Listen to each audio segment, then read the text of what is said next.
circle a spot on the ballot before you leave. Thank you. If everyone's ready, Yeah. then up. The enemy is anybody who's going to get you killed, no matter which side they're on. Joseph Miller, Catch 22. Hello, I'm Elijah Braswell, and I know that developing countries ought to prioritize economic growth over environmental protection. I'll show you clearly why I have this stance, but first I'll bring up definitions that you've already heard, so that my opponent and I are talking about the same thing.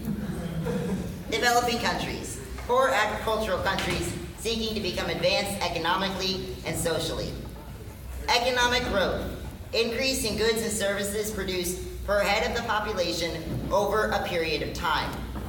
Environmental protection, policies that conserve the natural resources, preserve the current state of the environment, and where possible, reverse degradation. Those are the definitions of the resolution, but I'd like to analyze one last word, which you can tag as a resolutional analysis. Prioritize. According to Oxford Dictionary, this means to do something first based on importance. We can achieve environmental protection at the same time as economic growth. But what we're looking at is when we can only choose one, which should come first. I'll show you why I believe economic growth is what should come first. But what common ground can my opponent and I stand on in this debate?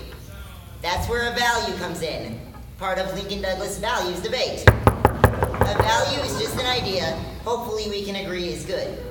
If we can do that, whoever achieves that good best deserves the judges' votes at the end of the round. So what should developing countries strive for?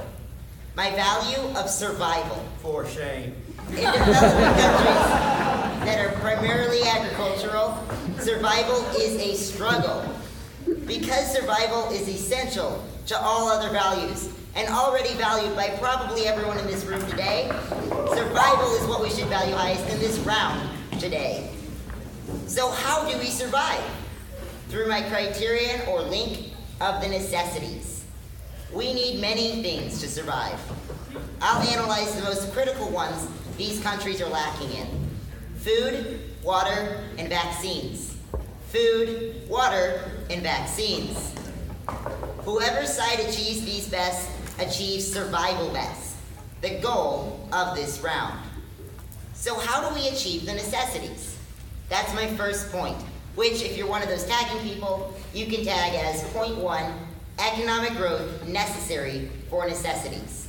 Economic growth necessary for necessities.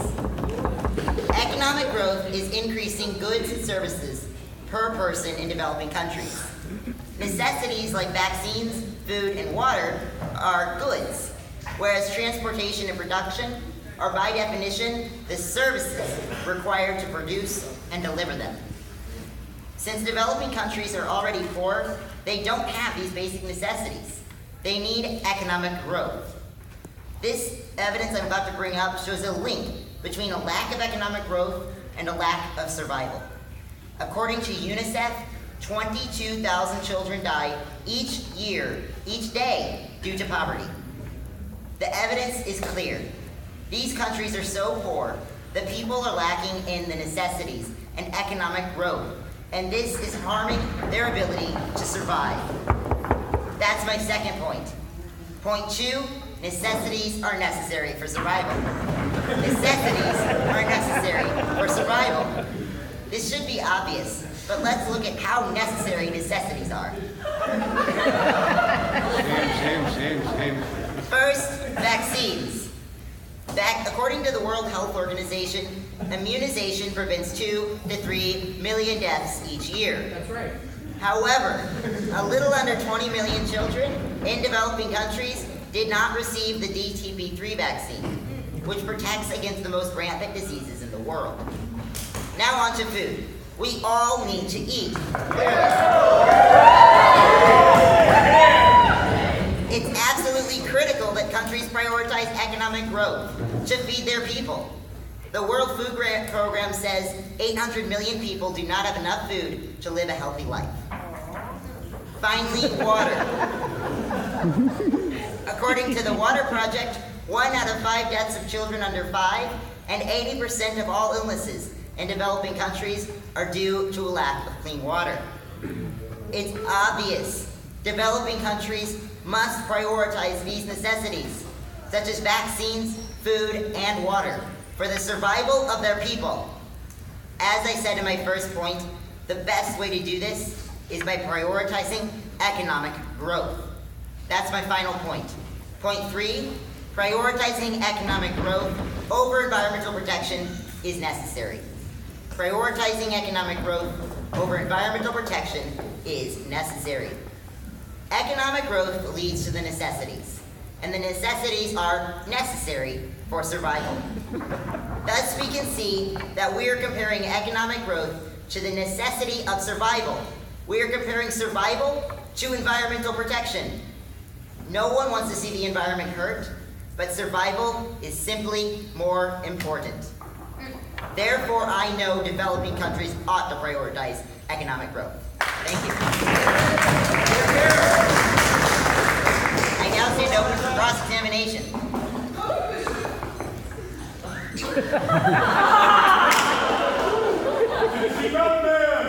Are all the judges ready? Yeah. And the mule himself? Yes. All right. And we will get started. To start out with a quick question, Elijah, do you know how much a polar bear weighs? No. It's enough to break the ice. Addressing the case. To start out with the definitions, could you repeat your definition of developing countries?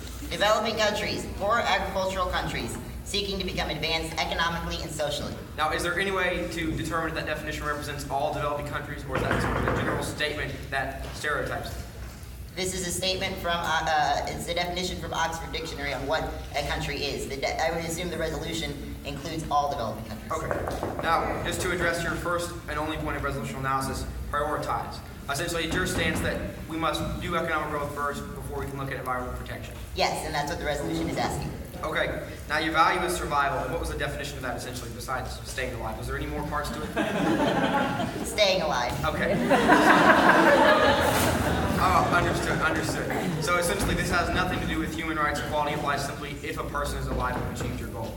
Of course. Okay, so we can count under this like democratic socialism and other systems that don't treat people so well.